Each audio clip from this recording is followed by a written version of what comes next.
Ever wonder what it'd be like to just get a glimpse of heaven? Oh, yeah. Well, today we're diving deep into one of the most vivid descriptions out there, Oh, okay. straight from the book of Revelation, chapter 4. Ah, Revelation. Yeah. Lots of imagery and symbolism there. Now, Revelation, as you know, it's known for its powerful, you said it, symbolic imagery. And this passage, this passage is no exception. We're talking about jewel-encrusted thrones, Oh, wow. mysterious creatures, Okay. and a whole lot of heavenly worship. Awesome. So get ready, folks, for some serious, mind-blowing imagery. All right.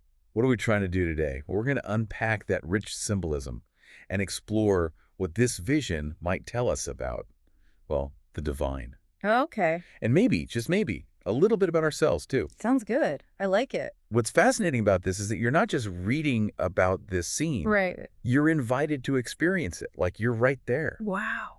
Okay. The text says, come up hither, and suddenly you're, quote, in the spirit, Okay. witnessing this firsthand. That's pretty cool. I love that. Yeah.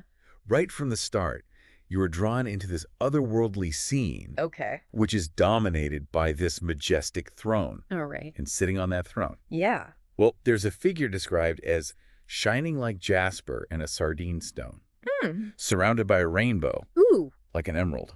that's interesting. Okay, so let's break down those dazzling details, like one at a time. Okay. What do those specific precious Well, stones have? what? The colors? Yeah. What do they tell us? Well, you remember back in Exodus 28 Uh-huh. where God instructs the Israelites to use jasper for the high priest's breastplate. Yes. It was a symbol of judgment. Right. Here, the jasper evokes God's power, Mm-hmm. his divine power, and his authority. Divine power. Okay. Divine power and authority, yeah. And then you have sardine, right, which is often associated with fire. Fire. Okay. So that kind of hints at God's purity and holiness. Okay. And then you've got that emerald rainbow. Yeah, that's the one that I'm, stuck on. It's beautiful. It is. If you think back to the story of Noah, Okay. the rainbow symbolizes God's covenant, Yeah. right? So it's this promise of faithfulness and know. hope. So, every detail is layered with meaning. Yes. It's amazing. So we've got this incredible throne, Right? and surrounding it are 24 elders. Okay. They're clothed in white Mm-hmm.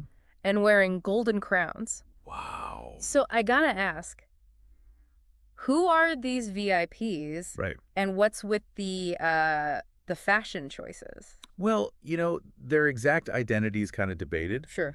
but many scholars see them as representing the 12 tribes of Israel Okay. and the 12 apostles, Right. kind of like a symbol of the church triumphant in heaven. Okay. And the white garments, Yeah. they signify purity and victory. Purity and victory. All right. Think of a bride on her wedding day, Okay. or maybe an athlete draped in like the victor's laurel. And then the crowns, Yeah. they represent authority. Okay. Perhaps even a share in God's own kingship. That's really interesting. So when you think of purity and victory, Mm-hmm. what images come to mind? What feeling comes to mind? Well, I think for me, it's a sense of peace. Okay. Peace and completion, overcoming a struggle. Like you finally made it. Yeah. We have these elders worshiping, but they're not alone. Right. Surrounding the throne are these incredible beings, okay? Okay. 4 beasts, All right. each one covered in eyes Wow. and constantly praising God. It's pretty intense. It is intense. We have a lion, Okay. a calf, All right. a man, Okay. and an eagle. That's a pretty wild mix. That's a wild mix. Yeah. Right? So I got to ask, what do these represent? Well, each animal likely carries a specific symbolic meaning. Okay. The lion represents strength and majesty, right?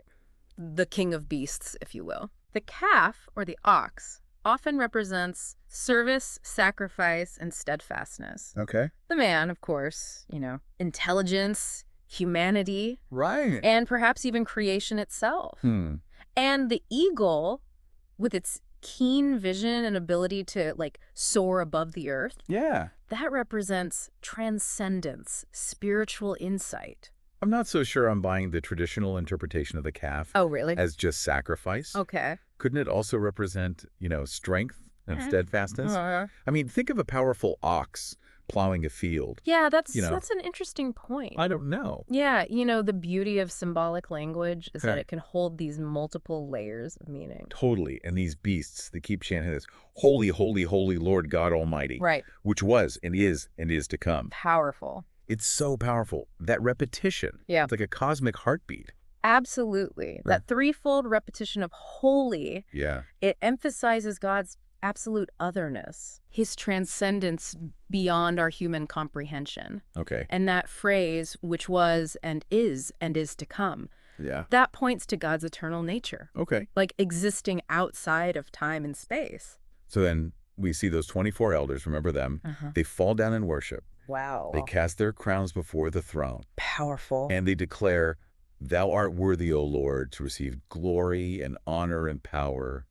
For thou hast created all things, and for thy pleasure they are and were created. Wow. It's this incredible outpouring of just adoration and surrender. Absolutely. That's a key moment right there. Yeah. It acknowledges God as that ultimate source of all creation, Okay. deserving of all praise, all adoration. It's a statement of complete surrender and a recognition of God's sovereignty. This vision is so intense. It is. It really is. Yeah. What do you think? I mean, this emerald rainbow. Yeah. What could that symbolize in your own life?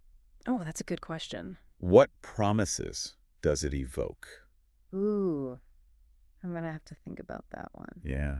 We've encountered dazzling imagery, mysterious beings, and this really profound sense of worship in this glimpse of heaven from Revelation 4. It's beautiful. It's really beautiful. We talked about the throne, the worship, all this stuff.